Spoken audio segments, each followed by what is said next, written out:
kami kembalikan lagi kepada masyarakat. Sepak bola ini adalah milik masyarakat, ya kan? Hiburan rakyat. Jadi kita harus kembalikan lagi kepada rakyat.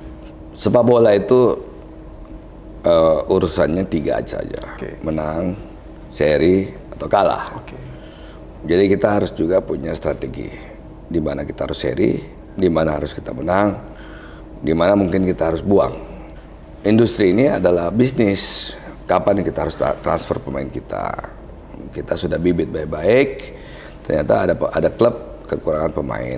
Ya kita harus transfer pemain tersebut supaya hasil transfernya dipakai untuk membibit lagi.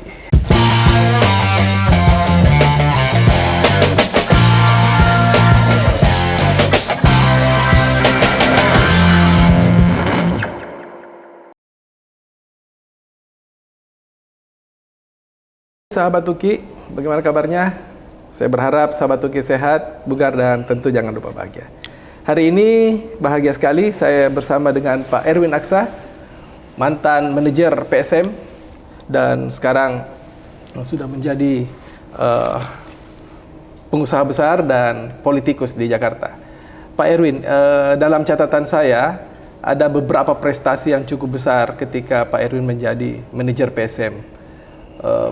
Baik itu tahun 2002 PSM masuk sebagai semifinal 2003 ya, runner up 2004, runner up 2005, ada sekitar 6 prestasi. Tapi yang saya ingin tanyakan adalah bagaimana Pak Erwin sekarang melihat PSM ini? Saya kira PSM sudah bertransformasi. Dulu kan PSM itu kan belum memiliki organisasi seperti sekarang ini. Belum berbentuk perusahaan, kemudian belum dikelola dengan profesional. Ya waktu itu sekedar hiburan buat warga Makassar dan Sulawesi Selatan. Jadi ambisi kita bagaimana membawa hiburan dan yang paling pasti bagaimana kita menang, juara. Sehingga waktu itu kita bersyukur masuk di semifinal di Senayan 2003 ya waktu itu, terus kemudian runner up 2 kali. Dan yang paling penting dalam sepak bola kembali lagi sama dengan dunia usaha, sama dengan apapun yang kita lakukan itu adalah kita harus teliti, kita harus melihat bagaimana angka-angka, kita harus melihat bagaimana potensi-potensi yang terjadi dengan kompetitor kita, dan yang paling penting bagaimana kekuatan kita mampu bersaing dengan mereka. Jadi PSM ini saya juga masuk sebagai manajer juga masih muda, dan saya bersyukur ikut melewati masa-masa muda saya dengan sepak bola. Kan disitulah saya bertemu dengan teman-teman di bawah grassroots ya. Dan saya kira itu juga membantu karakter saya sebagai pemuda sekarang ini yang tahu bagaimana sepak bola Indonesia. Saya kira sepak bola Indonesia ini sudah mulai menuju ke arah profesionalisme. Bagaimana kita membangun bibit pemain yang baik, kemudian bagaimana kita membangun sekolah bola yang baik, kemudian bagaimana kita mengorganising pertandingan itu dengan baik, kemudian bagaimana sepak bola Indonesia ke depan ini tidak lagi loss, tetapi ada profitnya. Nah, memang industri sepak bola di dunia ini tidak mudah. Nah, tidak banyak industri sepak bola yang untung. Saya kira yang untung Inggris contohnya, Spanyol contohnya, Jerman juga berhasil, Italia juga berhasil. Nah, Indonesia dengan ratusan juta penduduk begini harusnya juga berhasil. Tapi memang daya beli kita di Indonesia tidak sebaik yang ada di Eropa. Jadi tiketnya, kemudian iklan TV-nya, sponsornya mungkin tidak sebesar di Eropa. Tetapi kita menuju ke sana. Nah, makanya Pak Jokowi bersama dengan FIFA ini kan melakukan reformasi besar-besaran di tubuh Federasi Sepak Bola kita atau PSSI ya. Nah, mudah-mudahan nanti terpilih ketua dan wakil ketua yang baik, esko yang baik. Nah, sehingga inilah yang bisa membawa perubahan Indonesia menjadi industri sepak bola nasional yang kemudian bisa melahirkan bibit-bibit yang bagus untuk bersaing di kancah internasional. Pak Erwin, kita tahu beberapa tahun yang lalu PSM ini hampir bukan lagi milik Makassar, hampir diambil orang luar dari Makassar Selatan. Dan Bosowa ketika itu Pak Erwin mengambil PSM dan membesarkan PSM, tentu dengan biaya yang cukup besar. Ya. Kenapa ketika itu? Ya, kembali lagi bahwa posisi sikap keluarga, sikap daripada kami ini adalah bagaimana apa yang kami dapatkan ini kami kembalikan lagi kepada masyarakat. Sepak bola ini adalah milik masyarakat, ya kan, hiburan rakyat. Jadi kita harus kembalikan lagi kepada rakyat. Ya, jadi kita harus juga membawa efisiensi, reformasi juga. Jangan sampai biaya-biayanya terlalu mahal. Kemudian pemain-pemain bolanya juga jangan sampai terlalu mahal. Karena kita punya anggaran sedikit. Iya. Nah, bagaimana bisa mungkin ruginya tidak terlalu besar. Nah, inilah filsafah-filsafah yang kita bawa dalam berkehidupan dan juga dalam baik itu kehidupan sendiri maupun juga filsafat di perusahaan. Gitu. Pak Erwin, kalau kita lihat sepak bola kita kan persoalan sumber daya manusianya, para pemain ini. Bagaimana Pak Erwin melihat pembinaan kepada pemain-pemain dan juga anak-anak di bawah umur yang akan masuk ke PSM ini? Pembinaannya seperti apa? Saya kira kita harus menggunakan yang namanya sport science, ya, bahwa semua sekarang ini ada sainsnya, terukur, terencana. Nah, yang paling penting adalah bagaimana kita mencari bibit-bibit itu, kemudian kita teliti, dan kemudian bibit tersebut bisa memiliki otot yang bagus, tulang yang bagus, kemudian dilatih dengan teknologi yang baik sehingga mereka bisa kompetitif dalam olahraga. Olahragawan apa saja, mau bola, mau atletik, mau yang lain. Jadi kita harus menerapkan sport science di dalam olahraga Indonesia dengan baik. Dan sudah banyak orang Indonesia mengerti tentang sport science. Tinggal membangun fasilitasnya lebih banyak, disiplin. Kemudian lagi-lagi negara harus turun tangan, intervensi, menyiapkan paling tidak stadionnya, menyiapkan fasilitasnya, menyiapkan bagaimana investasi teknologi tersebut. Karena ini semuanya harus negara yang hadir. Apa ini sama dengan konsep Jepang bahwa calon pemain karena akan jadi pemain dunia bahkan masih dalam kandungan sudah direncanakan bahwa dia akan dijadikan pemain kemudian dilatih sampai?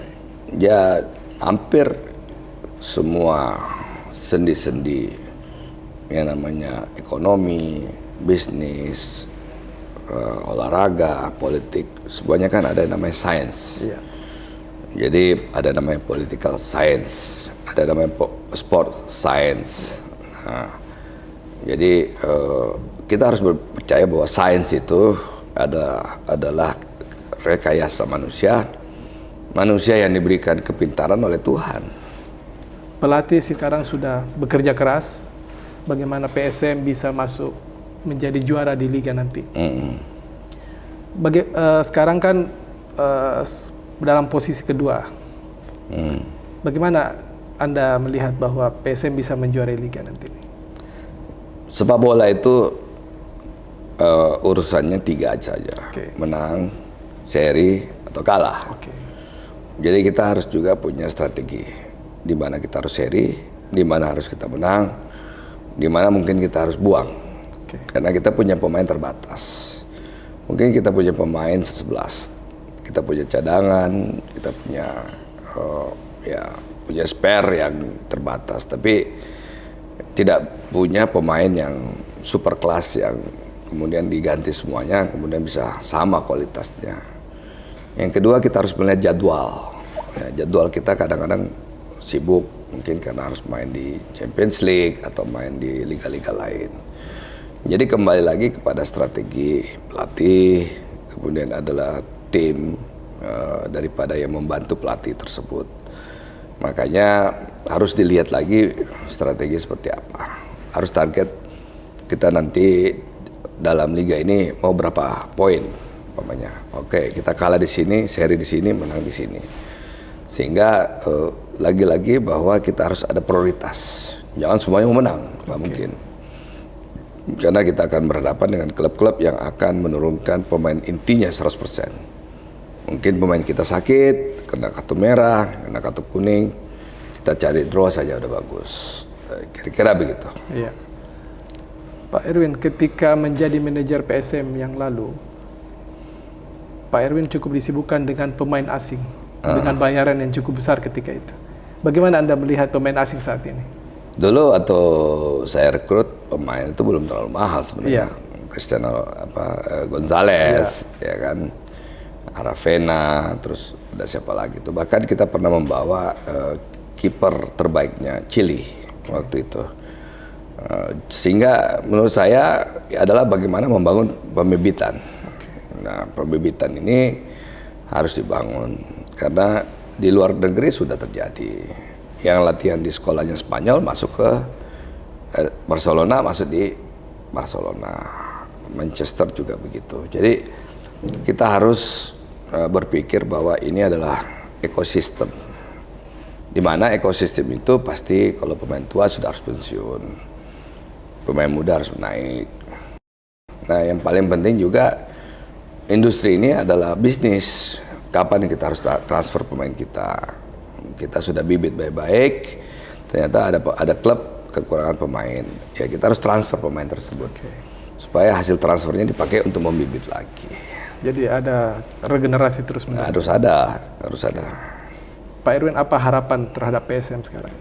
Saya kira PSM sudah bagus, ya PSM sudah dikelola dengan baik, pelatihnya juga bagus, apalagi bermain di daerah yang antusias penontonnya juga tinggi.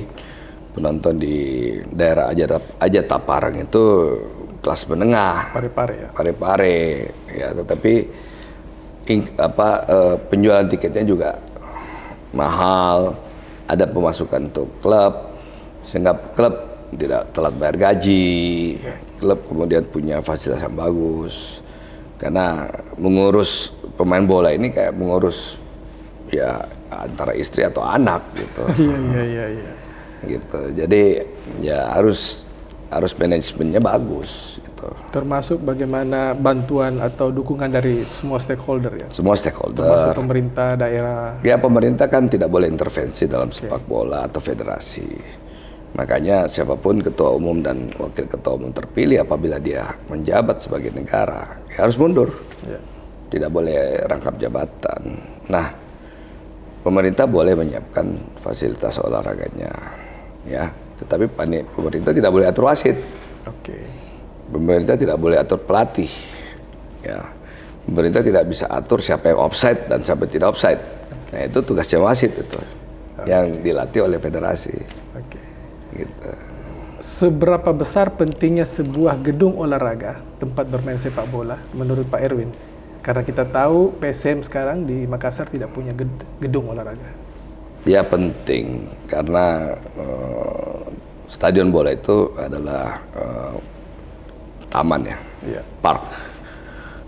Sehingga sepak bola itu merupakan salah satu bagian dari park itu.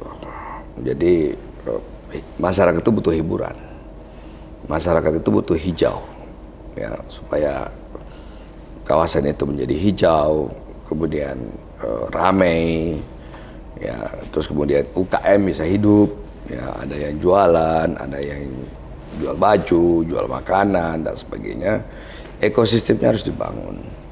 Nah, Makassar sudah punya yang namanya downtown stadium atau stadium dalam kota, namanya Matuangin. Cuma memang harus dibangun oleh pemerintah lagi dengan kapasitas yang kira-kira memenuhi standar FIFA. Gak perlu bangun gedung stadion kayak yang dibangun Pemda DKI, terlalu besar, yang kemudian nggak dipakai juga, mubazir namanya. Ya, contoh di Qatar kan stadionnya kecil-kecil, 40.000 maksimal, ya. Sehingga yang selama dia memenuhi standar FIFA itu sudah punya guideline dalam membangun stadion umpamanya. Jadi tidak perlu besar, tetapi ada standar safety-nya. Jadi kalau ada emergency, keluarnya lewat mana, kemudian bagaimana protap-protap keamanan. Nah, makanya kasus Kanjuruhan kemarin itu ada protap keamanan yang dilanggar. Contoh membawa gas air mata. Itu kan nggak boleh. Bagaimana coba penonton yang duduk di lantai 100 meter kena gas air mata, pasti dia loncat karena panik. Jadi harus ada standar yang harus dibangun. Makanya reformasi di industri sepak bola atau sepak bola ini penting dan langsung dikawal oleh FIFA. Nah, terakhir sepak bola ini adalah olahraga universal. Artinya tidak mengenal yang namanya tidak boleh ada rasis, tidak boleh ada hate, bencian. Sehingga kita harus menghargai siapapun negara yang masuk di dalam yang namanya World Cup, yang masuk di dalam pertandingan itu, karena Indonesia dipercaya sebagai tuan rumah. Contoh, tahun ini Indonesia dipercaya sebagai tuan rumah Under 20 World Cup ya. Nah, bagaimana kalau ada teman-teman kita, saudara-saudara kita dari Israel umpamanya datang ke Indonesia? Nah, apakah kita bisa bersahabat sama mereka? Ini tidak ada urusan bahwa Indonesia dengan mereka tidak punya hubungan diplomatik, tetapi Indonesia menganggap sepak bola ini universal. Ini adalah sebuah kompetisi dari masyarakat dunia yang datang ingin berkompetisi untuk menjadi juara World Cup. Sehingga pertanyaannya, apakah kita siap? Padahal negara kita tidak memiliki hubungan diplomatik. Jadi hal-hal ini yang harus kita kembalikan lagi kepada konsep-konsep bahwa sepak bola itu adalah olahraga universal. Gitu. Oke, terima kasih banyak Pak Erwin Aksa atas waktu yang diberikan kepada catatan jurnalis Sukriyansyah. Terima kasih Pak Erwin. Terima kasih. Terima kasih. Thank you, Bos. Sahabat Uki. Terima kasih sahabat Uki.